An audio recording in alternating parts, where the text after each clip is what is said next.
There he is. Aha. Ibrahim. Oh my goodness. So I good to hear see your you. beautiful face. Do you see me? Yes, I see you. Impressive. All Yes. right. I think I'm ready. Yeah. I wore the Oakland shirt just because I usually I'm love wearing that.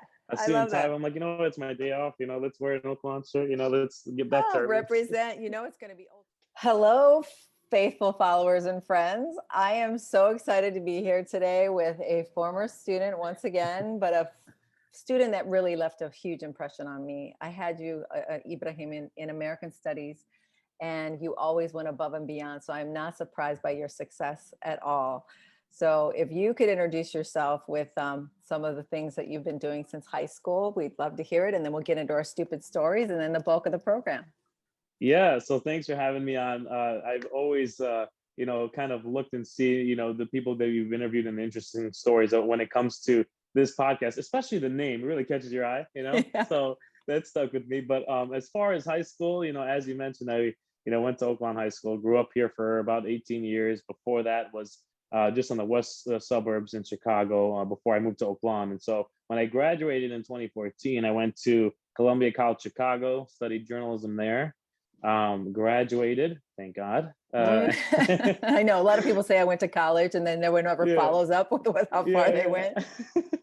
And 6 months after that, I found myself, accepting a job in South Bend, Indiana, just about an hour and a half away from home. And since then, it's been really history. I've been working as a reporter on camera, and it's something that I always thought, at least when I was in high school, I'm like, man, that would be cool to do. And then here I am, doing it, in the flesh. So really cool. Like what your yeah. Instagram, I'm going to let the audience know about your Instagram, is so much fun to watch. Every report you do is so spot on. I actually want to prophesy over you right now. I believe you're going to be national news one day.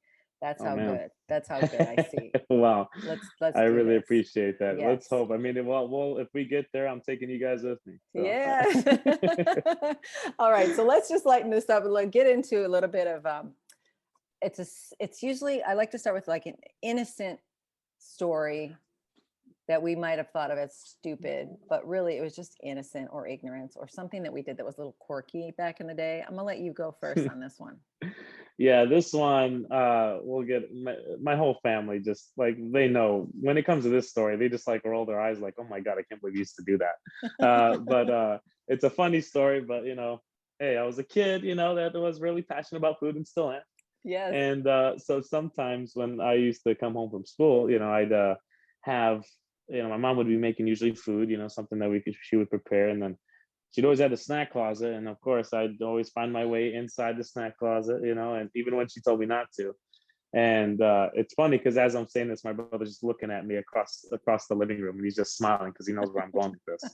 And so I would take, whatever my favorite snack is, whether it's a bag of Doritos, whether it's whatever, I wanted to get to the snack first before someone else could, eat it. So I would take the Doritos and like hide in certain places in the house, and I would just sit there and just mind my own business and just eat them, And so, and there's one particular moment where my mom specifically told me, do not touch the snack closet. Do not go inside the snack closet. I have food and it'll be ready in 20 minutes. Well, those 20 minutes were just 19 minutes too long, Yes.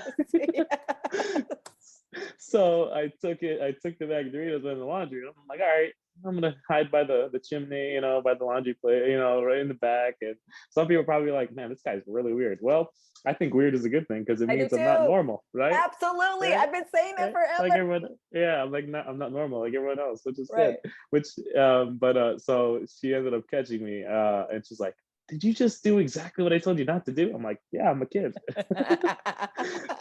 So that happened. That happened awesome. A whole bunch of times. Well, but yeah. Do you know about the cupcake test in kindergarten? They give kids a cupcake test. Like if you put a cupcake in front of you, or marshmallow test. It was a marshmallow test. They give the kids a marshmallow. Yeah. And they tell them, we'll give you 2 marshmallows. If you don't eat this one, we'll be right back. They leave the room, they come back. The kid who ate the marshmallow, look, okay, don't get the second one. There's kids that they track them later in life. The kids that could wait for the marshmallow to get the second one were more successful than those that didn't wait. and I'm just like you, which part two of what I'm about to say is the fact that you are about food and into food. That's part of like Da Vinci's code of how to think like a genius, experiencing all of your senses. So the fact that you're into food is a sign of genius, believe it or not. And then my story has to do with a closet with food as well. When I was a kid, my mom would never let us drink pop. That's what we called it, right? Uh-huh. Pepsi. We had Pepsi in the house. And the only with the 8-pack, and you would try to go in and try to sneak out the glass bottles, but it would clink. So instead, we figured out a way to get it. We would ask her, can we make popcorn? And she would say yes. And we always got pop when we had popcorn. Whether we wanted the popcorn or not, didn't matter. We were able to get it just by manipulating her, asking her if we could have popcorn. So that was it. I've had some fighting sibling stories as well, but that was a great story, especially when you have a big family. I'm assuming you have. Oh yeah, we siblings? have two brothers and two sisters. So there's Beautiful. five of us together. Beautiful. And we it's a very interesting dynamic, let's say, when we all get together. I love it. Well, then Yeah. that's kind of like a situationship. I always like to go into the next part of this podcast is Hmm. what kind of a story do you have for me that has to do with any kind of a situation you really didn't like that you were in and I it, would say, as a college student, I working, an internship while I was at Columbia, I was able to get into one of my favorite places as far as sports goes. It was at the time called Comcast Sports Night. It's now called NBC Sports Chicago. And so I was just thankful to get an internship there because all what I wanted to do, growing up was, play professional sports, but I know I wasn't talented enough, at least at the time, to play professionally. So I'm like, what is the closest thing I could come to being on the court, And so that was being maybe sidelined at an NBA game or something like that. So that was like the dream. But but when you I were got an to NBC, excellent basketball player on the high school team. I mean, on the high school level in the Oakland area, I would like to Yeah, say I was, you were. I did really good for my You team. But were.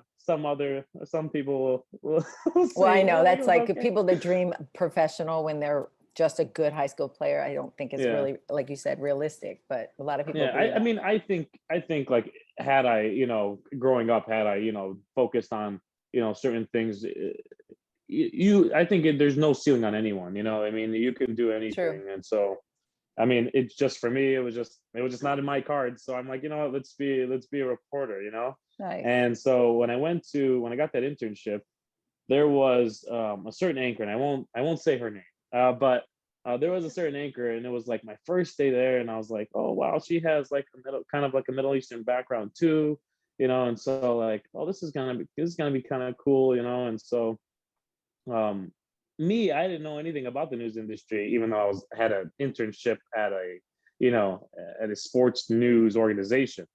And so I went up to her and I was asking her for some advice on the first day. And I introduced myself, and then she just like went off on me. And I'm Oh. like, I didn't know how to take that because I'm like, wow, like Mm. did I do something wrong? And so at that time I was like, I mean, I was looking up to that person, and then all of a sudden I'm like, wow, that's not how I expected that to go. And someone that you think, okay, you maybe get some pointers from because they may be Yeah. similar to you. Yeah. And so I guess from that situation, I mean, time heals, but at the same time, like, you still remember those things because you're like, when you're really young, you there's just certain things that you learn from other people and that you look up to and you hope to learn from others. And then, Hmm. when something like that happens, it kind of changes your perspective. Like, Yeah. the world is not all sunshine and rainbows. I know it's Exactly. cheesy, but I it's know. the truth. And so, like, what I learned from that is like, okay, well, I guess I should have known. I guess I'll take that situation and I'll apply it next time. But it's just, I don't know how to explain it. You interrupted her when she was getting ready to go on the air. Yeah, that's right. So I interrupted her 10 minutes before she went to go on the air. And I didn't know she was going to go on the air. I was just some college kid that was, wanted to I be a know. sports And you were reporter just asking for advice. and asking for advice. And then, she kind of went off, and, understandably so. Now that I look at it in hindsight and as a reporter, I get where it comes from, but still, I kind of look at that situation. I'm like, okay, well, while we didn't really reconcile the way I wanted to, for her, I was just an intern. So I was like going Yeah. to be in and out of her life, like Yeah. in the span of weeks. But Mm. for me, I was like, man, that's a place that I really thought, one day I would love to work. And that kind Hmm. of changed my perspective. But at the end of the day, you kind of learn like, hey, you can do it no matter what. Take the criticism if there is criticism, bad criticism, good criticism. Yeah. Take it with a grain of salt and move on, and then Right. just Yeah, well, you apply it to definitely, your life. So yeah, it had an yeah, impression on you, but at the same time, no matter what level you're at, they tell you to treat everyone, no matter what their title is, with the same respect you would anyone. yeah, So it says more about her than it does about you and your questioning. But then yeah, it made me think, as a high school teacher, like I try to be more, I guess, more soft in my approach.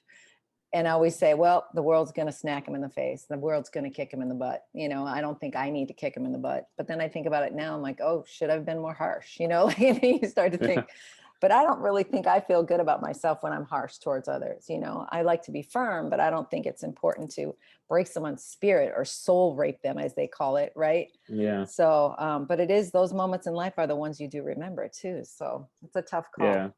Yeah, I mean, especially like, trying to hopefully one day be in that position, I'm like, Yeah, well, that taught me like that's exactly what I don't want others to feel when they're around exactly. me. And And absolutely. so I and know that's that's a exactly priority what I for learned from, you, for sure. so And that's it, bring yeah. energy into the room. How do you make other people feel? I think that's so important. And I know the joke's on her, because the bulk of our program is titled Ain't Gonna Be No News Without My Name. And we've got to hear this story. You came up with this title. I think it's brilliant. What a journey you've been on, trying to apply for 50 jobs after college, and then what they asked you to do. So feel free to go in any order that you have with this story. Yeah, so I know I wrote something for you prior to this, but it's a story that literally I thought was not possible, until it happened to me. I mean, you think about my name, once you read it or see it, some people may be able to, decipher what my background may be, and so with my name being Ibrahim, is this how you pronounce it in Arabic? And in English, all sorts of ways. I know you say everybody looks cross-eyed. I was Yeah, like, no, have I yeah, looked? I hope I didn't look cross-eyed when I said your name for the first time. no, it's Ibrahim, okay. Ibrahim. Yeah, yeah, Beautiful. that's exactly how you say it. And so when I was applying, my mom used to tell me, if you're gonna get in the news industry, just know you're gonna have to have thick skin. It's not an easy industry. There's a lot of competition within the industry, as in any industry, but especially in this one, because the cameras will be on you. There are going to be people in the community that may question you. And for me, I'm like, well, I think at the time it was 2018, and I'm like, it's 2018. I think we've gotten over that, right? I think being someone that maybe stands out or different is actually going to give you a competitive advantage. And in some cases it does, but I Blue guess in my eyes, case, dark hair. I mean, that combo alone is making you stand out. I thank my parents for the good genes every day. So, Yes.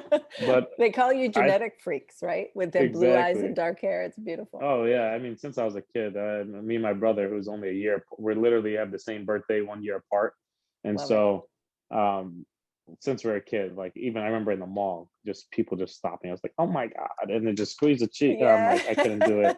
I couldn't do it. I'm like, I wish my eyes were brown. No, no, like you said, you're unique.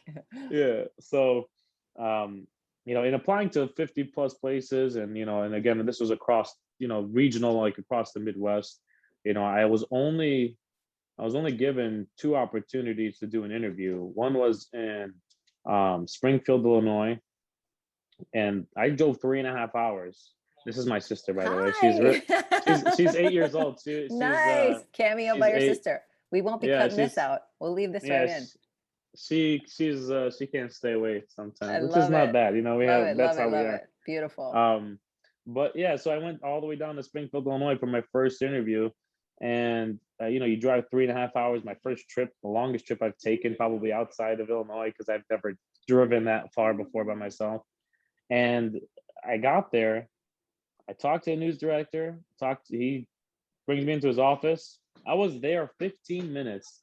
And he's like, I will call you in 2 weeks. 15 minutes for the first job interview ever. And knowing that it's a news, it's a news organization, there's a lot of things you can learn and you could show me around. And I was there for 15 minutes. It was kind of confusing. Like, why would you have me drive here for 3.5 hours if we're only going to talk for 15 minutes, something we could have done over the phone. And so I was just left like. Did you immediately know why at that point? I was confused because again, I felt like in college, I was one of the top students in my journalism class. I had all these internships that I had all the experience to start off as a news reporter in Springfield, Illinois, which is not, I don't even think it breaks the top 100, as far as media markets across the country. And there's over 250, but I'm like, okay, well, this is a good starter place, Then I get home and I never get a call back, and no explanation. Week after week, no explanation. And then finally, after like a month, he's like, oh yeah, we've decided to go in a different direction. And that was it. But that was via email. So at that point, I started to consider maybe, we're 5 months in, and I had just came off of a vacation from Cancun with my family. And so I got the call about this interview while I was at Cancun. And I'm like, oh, wow, this is great news. Come to find out on the other side of things is that, this gentleman took the interview because someone he knew who was one of my professors recommended me, but he only took it so he shows that he interviewed a candidate for the position. But after speaking to a few people, it was my name and my background that scared them away. And they're like, yeah. And by the way, they're not allowed to do that. They can't discriminate, and they can't not hire someone because of their background or because of their name or where they come from, And so I found that out. And, in trying to apply for my job that I have now, I applied, 4 times. And over those 4 times, I finally got the attention of people down there. And thankfully, I knew folks who went to school with me, 4 people, who worked there and were able to kind of talk to a few folks and say, this guy, he's done the work. I know he could do well. And, there's only so much I could say because, I'm still, I still work, with the station that I love. They've done so many good things as far as being able to give me the opportunity. Yeah. But at the end of the day, though, it was kind of discouraging to find out, from a close, professor of mine, that it was my name, and that if I wanted to work in the industry, I had to consider changing not just my first name, but my last name. I was just going to say, what are they suggesting you're going to change your name to? But it's true. That's true. I've read about this in all ethnicity. Yes. There's people on air right now in Chicago who have different names, and that's not their name. It's just a TV name, so it's happened before. I'm not the first, and I'm not going to sit here like I've gone through what other people have gone through, because when I compare my situation to other people, there are other people before me that have set, they have been able to open up doors for people like me to be able to get in this industry. But at the same time, it's still there. Is the point is it's still there, and it still exists in some certain situations. And for me, like, I will forgive, but I won't forget. Then that's the one thing that I learned. So, and that gives you fuel to succeed and do it, and owning your name, and you're not changing it. You're standing by it.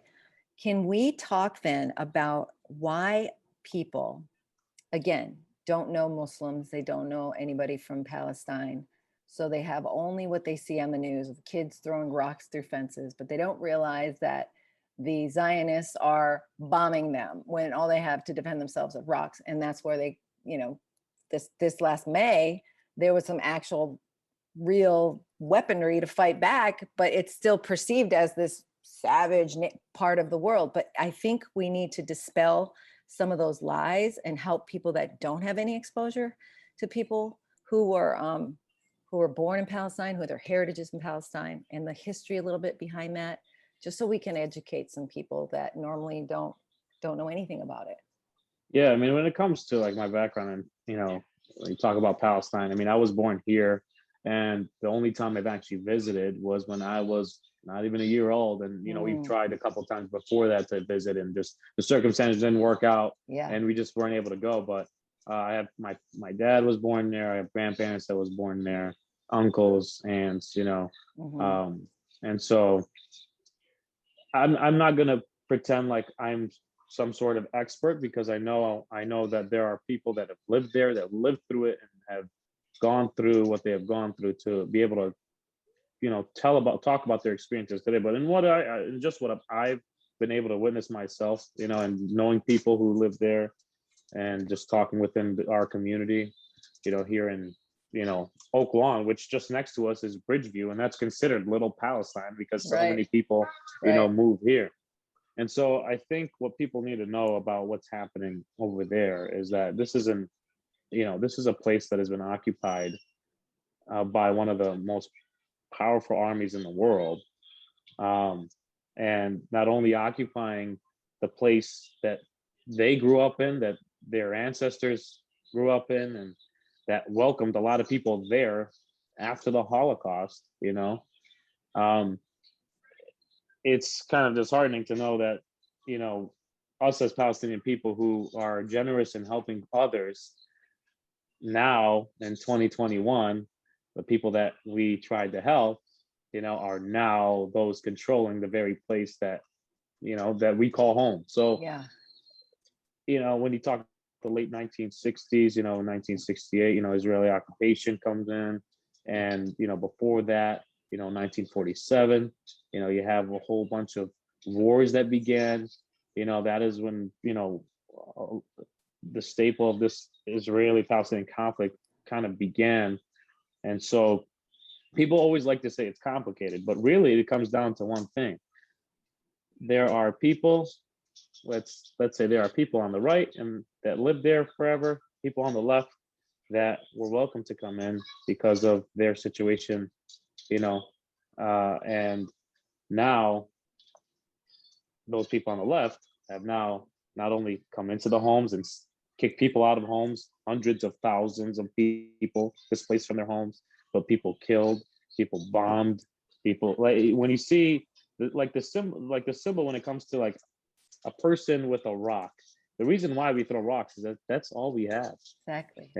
That's all they have. And then you look at it's so, and the part that I don't like the most is when I'm a reporter. I'm a local reporter in Southern Indiana. And so when I see what is being put on national news and how words are used and how they describe what's happening, you'll say, let's say like, there's one, I forgot, there's a social media influencer who said it perfectly. And he's like, well, when you look at Palestinians, when they die, this is how it's reported. Oh, 100 Palestinians died today. And then when someone on the Israeli side, it dies, and I believe every life, is equal. But when you look at the Israeli side, when someone dies, oh, they were bombed and massacred, and Right. and it's just like, if you look at the numbers and you look at the amount of kids that have died, and women and children and families that have died over the last 70 years, it is clear who has all the power, and who doesn't, who is in the wrong and who is in the right. This is not about religion. This is not Right. about, he's he's a Jew and I'm Muslim, or Right. he's a Palestinian. I mean, there's Palestinian Christians, there's Palestinian Jews, there's Palestinian, And Muslims. those religious people really do stand together in this conflict. It's really a political fight, right?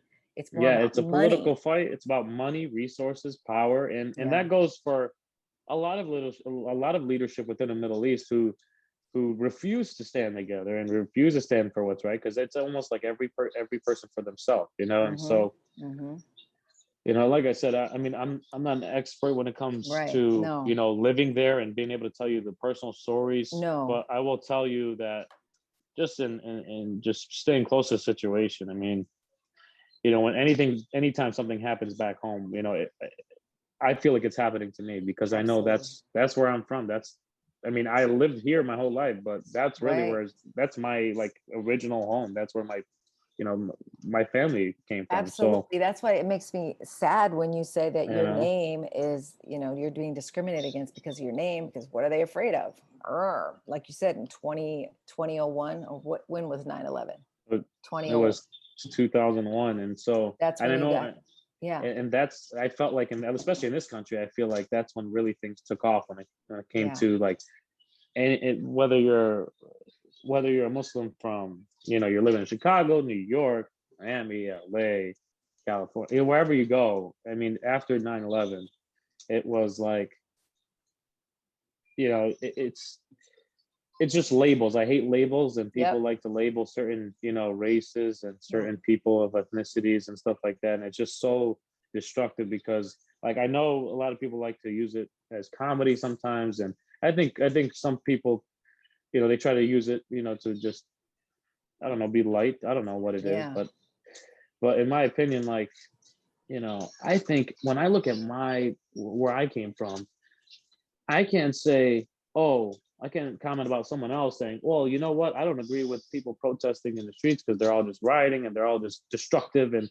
they just don't know how to just listen to whatever, And so yep, I can't say that. Well, I have and then when it comes up to my subject, when we talk about Palestine, oh yeah, there are so, man, these people that I can't, I feel so bad for them, and they deserve, you know, no, they don't deserve any of this, and they need help. And you can't advocate for right. You your can't own pick your groups. people. Right. You can't advocate for your own group, and then all of a sudden when it comes to a different group, oh Good well, point.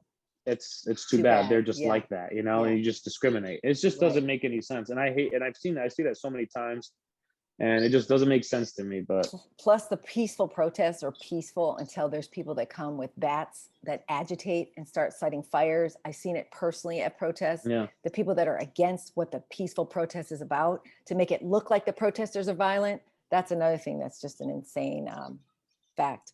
yeah, Second thing you just said, oh, The Present is on Netflix. Have you seen it? It's about a 20-minute documentary about trying to get through the borders, living in Palestine, trying to get through the borders to cross over into what they call I haven't Israel. seen it yet, but Yeah, I did see a trailer on it, and yeah. a friend That's, recommended I watch it, but I haven't yep. seen it I'll yet. put that in the notes. And then, did you know that, I know you know, but for the audience, that you put Caucasian when you bubble in those bubbles, you put Caucasian, because Mhm.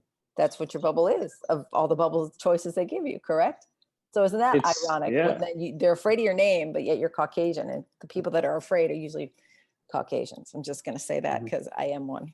All right, so let's go into what else we got here. Oh, you're an award-winning reporter. You just won an award for how you covered what happened in COVID, and what happened with like worshiping in the mosque, and things during Yeah, COVID, and how it affected that. Like, let's talk about yeah. that.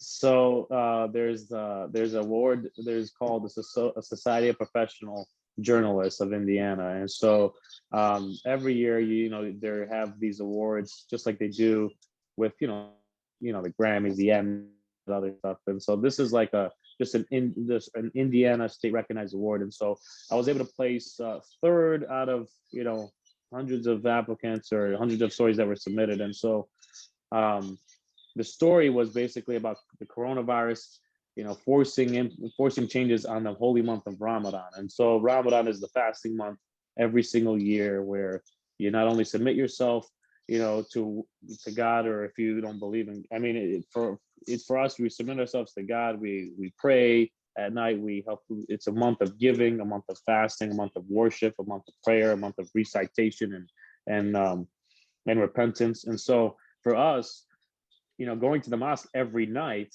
and every day during the month of Ramadan, it's usually packed with people, Mm, man, women, and children. And it is like the most beautiful month out of the year. mhm. And so for us, the mosque was closed the whole month. And something that we've centuries long traditions have now turned into what is something we've never experienced before. And that is the month of Ramadan at home. Mhm. And it was tough for a lot of people. And so I wanted it from my lens as a person who comes from a background that can explain and kind of show people a different lens. And that's what we become journalists for, to show people Yeah. stories that are hidden, that you don't know are maybe happening, or give people voices that Yeah. That's the don't purpose of my necessarily have a voice. podcast. Yeah. Yeah. Yeah. And so, when I reached out to the local mosque there, which is, they're great people, they're great folks, always open to talking, and, about not only their faith, but, just talking as people. They're like, yeah, let's do it, And so we kind of showed people, this is what it's like, and this is what it's going to be like in the holy month of Ramadan, for the first time, during the pandemic. And so I think, it was for me, placing. I know third is not first, but you know what? I'll take it, I because love anything that. is better than nothing. Absolutely. And so it was my first time I've ever been recognized for my work, And as a professional. that's like a couple years into it. You've already been recognized with an award. I think that's a big Yeah. deal.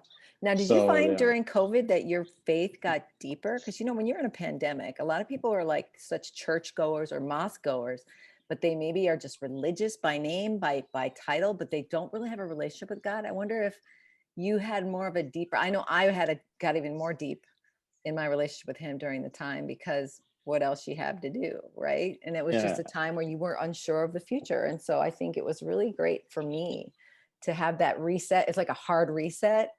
And I don't know, how did you feel personally during that time? I mean, during obviously the pandemic is still going on, but not like, Right. what it was before, Right.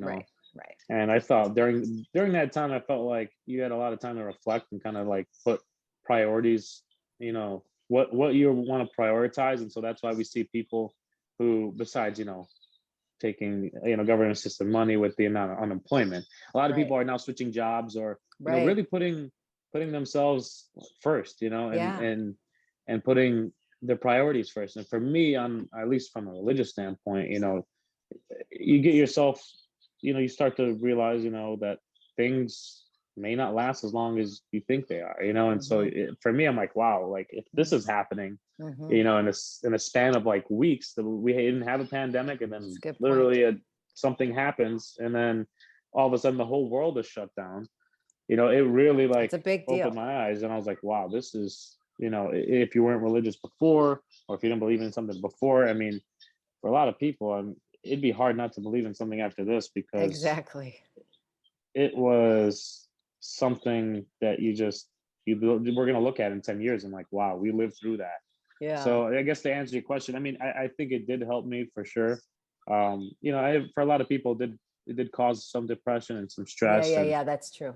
And I know there's a lot of And people, even coming out that of it, the social anxiety coming out of it, it's like a weird transition back to people, right? Yeah, covering stories. I mean, you talk to so many people who are going through hardships or going through a tough time, and so you try to, through your reporting, give people tips on what they could do if they're feeling some type of way. But I know for some people it was a kind of a relieving time to be able to get yourself together and really focus on the things that you always want to focus on. Yeah. And I know for others it was the complete opposite. And so, I mean, you try to do whatever you can. You keep your spirits up. For me, I'm the guy who wants to make everyone smile in the room. Yes, Like that's my job. I can see that. Like, I literally told my boss on my first day, I'm like, I want to be the guy where I walk in the room and I can make someone smile. Yes, that was my dog screaming. He's got sore back. Yeah. He's 16. Yeah. So sorry about that. So yeah, you 16 do. is pretty old for a cat. I know. I feel bad. He just cries in his sleep. So it's making me sad. But I have a fun fact and then we can close it out. But I started listening to Pastor YPJ, who's a Faith Alive Ministries, is in South Bend, Indiana on Bendix Drive. Yeah. So, yeah, he's a good prophetic minister. He's been really good. So that's been my go-to lately. Small world. I know, right? And then you can take the train out there, but I bought a car next month. I'm going to have a car. So maybe I'll sneak out there once. You never know. Go live. You never know. I know, right? Yeah. If you ever come down and we're taking tours again, we'll give you a little tour. Oh, that'd be awesome. Yes, definitely. Yeah, That's that would awesome. be really cool. Well, Yeah, I love your to topic. I love talking to you, Ibrahim Samra. What did I call you in high school? It was Ibrahim. Didn't you shorten it too? Eves. Well, one of the Eves. I remember Eves. They used to call me, and some people still do, which is fine. I don't mind the nicknames, you know what I mean? But I think it was just, Yeah, go ahead. I think teacher training, we need to be required to learn how to say your name without asking you in the middle of class, but literally do a little school before school and learn Yeah. people's names and how to pronounce them without asking them for a nickname. Because isn't that a microaggression? I feel like I've the reason why I've allowed so many nicknames is because I was kind of So pressured sick of into it. like, you know what? I'm like, I'm not gonna address this again. Here you go. You just call me whatever you want. And some people probably won't agree with that. And I don't agree. I guess growing up now, I mean, I'm like, well, maybe I shouldn't have had every single work or every single activity have a different nickname. But Right. you know, it is what But it then is. you I know guess what now. groups your friends fall in, right? If they know me as Yes. this name and they know me as this name, you know Yep. what circle they're in, right? Exactly. Eves, we already know, is from high Oh, school and the yeah. basketball team Yep. and playing baseball. Then Abe, some people call me Abe, and that's from my different, working at a job here in Oklahoma. I played against sports where I used to work. How And then funny. and then I used to work at UPS and they called me Ish, and so like every entity or every place I That's went, there was like a wild. different name. It was kind of weird. So to close it out, because your sister wants you to go play, tell us the Yeah. final deep question that we need to think about that you want us to just think more deeply about. What did I write down? You didn't write it down. You just wrote down that you wanted me to ask you to end with a deep question that we should all think about. I remember. I think I remember what I wanted. I want people to remember. What I want people to remember is how far are you willing to go to do what you love, and would you change your name for it? Mm, And the reason why I asked that is because until I took my job, and where I got now, I thought that was something I had to do in order to do what I love. But at the end of the day, I look myself in the mirror and I'm like, I'm not willing to sacrifice who I am the moment I step in the door, for a job because who I am is, living by what I love and who I am. I mean, my name is the first thing that, I love the that. first thing you see on a resume Right. is my name. I love it. And the first thing that you interact with is my name. And so if that's the Yes. first thing I have to change, then I'm not interested. I'll find another way in, and so again, that's my Absolutely. question. How far are you willing to go to do what you love? And would you be willing to change your name for it? Beautiful. And for me, the answer is no. I would not change my name for it, but I would pursue my passion in any way I can, no matter what it is. And I'm not going to be apologetic. I'm just going to do it, and I'm going to do it with 110%. So I love that so yeah. much. Thank you so much for talking to me today, Ibrahim. It's so good to Yeah. reconnect with you. I appreciate you. And give me your sister's name. Layali. That's her name. Leandy. Hi, Layali. Leandy. Awesome. We'll put you in the Yeah. notes. Yeah, we'll put her on the pot. We'll put her on the pot in like 15 years. He's Billy Bob. Oh yeah, they have a childhood nickname, Billy. That's like literally what they call me at home sometimes. My older brother couldn't pronounce it when he was older, my name, so somehow it came out Billy. That's He came funny. up with Billy. Billy Bob. So, there's your new resume name. Yeah. I don't know how many people would say, but it may catch a few folks. Billy Bob. Okay. Right. That works. That works. Oh my God. This has been so fun. Great. Ain't gonna be no news without my name. You heard it here, Dang folks. right. Could you sign us off as if we were on the news right now, and then we'll call it a day? And I. Reporting live in Oakland with Amy Pera. Send it back to you in the studio over there. That's awesome. Thank you so much. No problem. Oh my God, so great. Okay, where can we find you? You can find me on Facebook, Twitter, TikTok, or Instagram. Tell me your TikTok handle. My TikTok handle is iSamra.tv. You have a great dance when you won your award. Oh my gosh. Oh yeah, that was took me about like 2 hours to make because I was so tired. It was literally like 11:30 at night in South Bend, Indiana, and I was like, I have to do something. So great. No, seriously, Yeah. so great. Thank you again. Yeah. Enjoy your family. Love seeing you again. And Mrs. Kuchit said hello as well. Oh, tell her I said hi. You guys are the dynamic duo. We don't teach together anymore, but I don't know. That's okay. Yeah. She's I think she's like, the closer she gets to the camera, the more she's like, get off. answer, and I'm trying to let you just get. Like you probably want to get off camera because you're always on camera, right? Well, for me, like I get to sit in an Oak Lawn t-shirt and in my parents' basement. I love it. So And I can for me, screenshot any of cool. this for social media. Yeah, you can do whatever you like. But yeah, so for me, like I'm on camera, but anytime I can do it, talking to, old friends and Right. family and stuff like that, That's that would be, beautiful. I don't mind. I know. This is so Yeah. great. Because she was the surprise. I mean, I'm 25 and she's 8, so like I was last. We she love was last. surprise babies. That means you were meant to be. Yeah, and I don't think we'd have it any other way. That's So, beautiful. What a yeah. cool thing that is. Oh, this Yeah. is such a cute picture. I'm going to get that one, which is in the face too. I'm screenshotting Yeah, this. I was telling my brother and sister, I'm like, yeah, I'm gonna be talking to one of your, teachers you guys see at Oklahoma, and they're like, oh, is it? I'm like, yeah, Miss Para. I was like, oh, Miss Para, oh, that's awesome, Do they remember me? Yeah, they remember you. They know who you are. Oh, Yeah, they know who you are for sure. awesome. So, Say hello to they're- everyone. oh yeah, they were laughing at me. They were taking videos of me. They've got it all on camera. Just while you were doing the interview, they were doing it? They were like messing with me. They're trying to make me laugh, You did a good job, man. Because your reporter skills were there, right? Man, I've none of the had people distractions. honk their horn, fire trucks, people yelling at you. Like in the moment, like I've had a lot of blunders. My first year, I didn't think I was gonna make it. I'm like, oh, this is not for me. I need to be behind the camera. And so with the Mud reps, puddles, trucks going by with like mud Oh puddles. I my- could just imagine all those funny stories, gosh. right?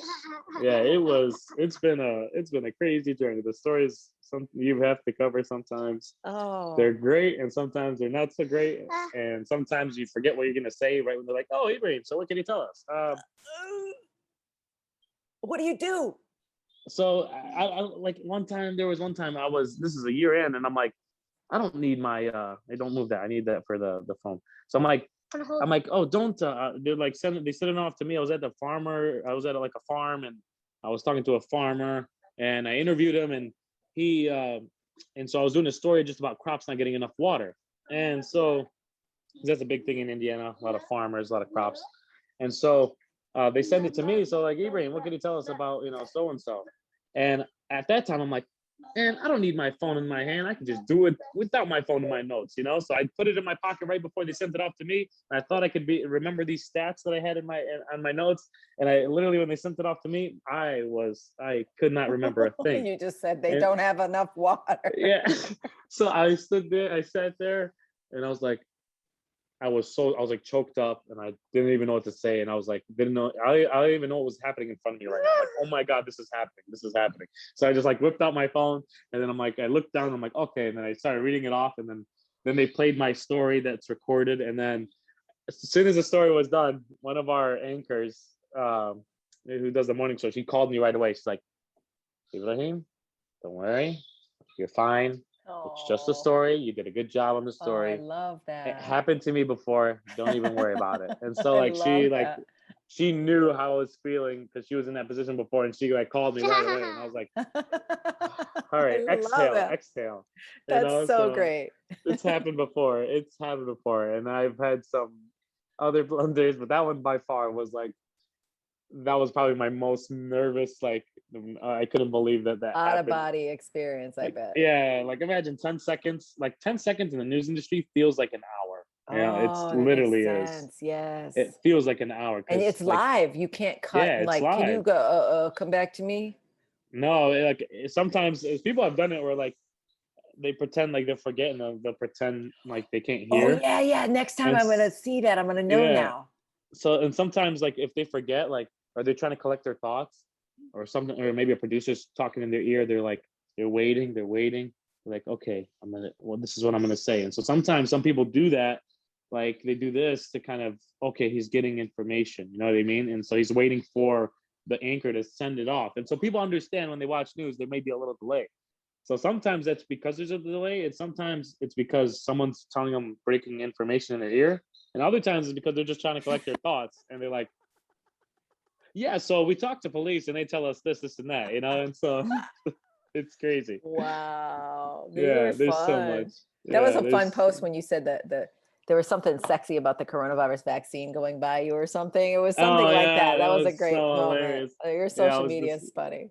it's funny. I wish I was a little bit more active because sometimes I kind of get like social. I get like kind I of like get too. burnt out, Me you know. too. Yes. And so I think I probably would have a larger following on social media if I was more consistent, like with Same. posts every single day. But for me, Same. it's like Too much. when I'm off, like Friday and Saturday is usually when I'm off. And when I get off, if my phone dies, like I'm not charging until I go to sleep. Good for you. Like I mean, I'll have to catch up with the news later, but Right. in the moment, I'm like, man, I just No, want to just disconnect. You that's know? healthy, very healthy, because that Yeah, social media can suck you in like a yeah, vortex. too much, too Oh, much. well, your Yeah, sister looks like she wants to. What are you guys going to do next? it's rain. Well, I mean, it's kind of Oh, it is it's kind of raining. it's kind of muggy outside. I mean, we Yeah. probably still like maybe a frisbee outside or like play outside or something. But Nice. Oh. That's if what we I don't do wanted. that, we probably go back to my first love, and that's food. Yes. Come full circle. Just remember, tell people you're thinking you're being living like a genius because you're engaging Yeah, all of your senses, and taste yeah. is one of them. So Taste there. is the primary. Light some candles for some smell, Yeah, get some yeah. other stuff to touch that makes your The hands touch. happy. Exactly. Oh my gosh, so Yeah. great. Well, So say hi to your family. It was such a blessing. will Thank you do. for being so willing to do this. Yeah. Thank you for having me Oh, on. This was fun. yes. All right. I'll send you Oh, send she's you the clapping. social So media stuff. Yes, we need to clap. We need to clap. yeah. If you need anything from me though, I let will. me know. Okay. Thank you. Okay. Thank you so Bye. much. All right. Bye bye. See ya. See ya.